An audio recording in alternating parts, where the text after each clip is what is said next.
So this is chapter 2 of John. It starts out, Jesus changes water into wine. On the third day, a wedding took place at Cana in Galilee. Jesus' mother was there, and Jesus and his disciples had also been invited to the wedding. When the wine was gone, Jesus' mother said to him, "They have no more wine." "Woman, why did you involve me?" Jesus replied. "My hour has not come." His mother said to the servants, "Do whatever he tells."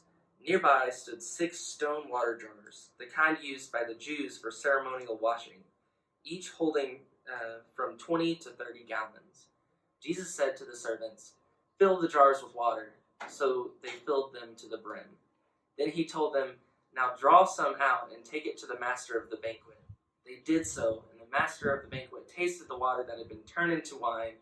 He did not realize where it had come from, though the servants who had drawn the water knew. Then he called to the bridegroom aside and said, "Everyone brings out the choice wine first, and then the cheaper wine after the guests have had too much to drink. But you have saved the best till now." While what Jesus did here in Cana of Galilee was the first of the signs through which he revealed his glory, and his disciples believed in him.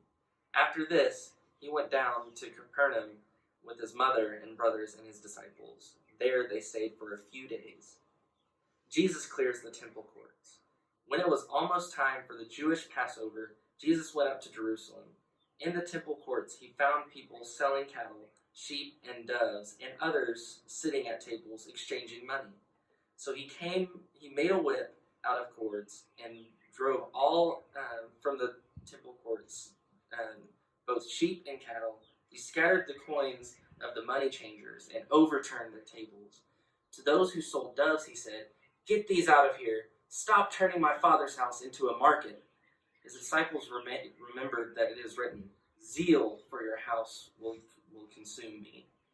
The Jews then responded to him, "What sign can you show us to prove your authority to do all of this?"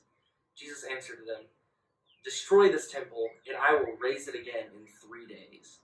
They replied, "It has taken 46 years to build this temple, and you are going to raise it in 3 days?"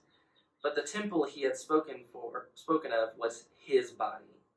After he was raised from the dead, his disciples recalled what he had said. Then they believed the scriptures and the words that Jesus had spoken. Now while he was in Jerusalem at the Passover festival, many people saw the signs he was performing and believed in his name. But Jesus would not entrust himself to them, for he knew all people. He did not need any testimony about mankind, for he knew what was in each person.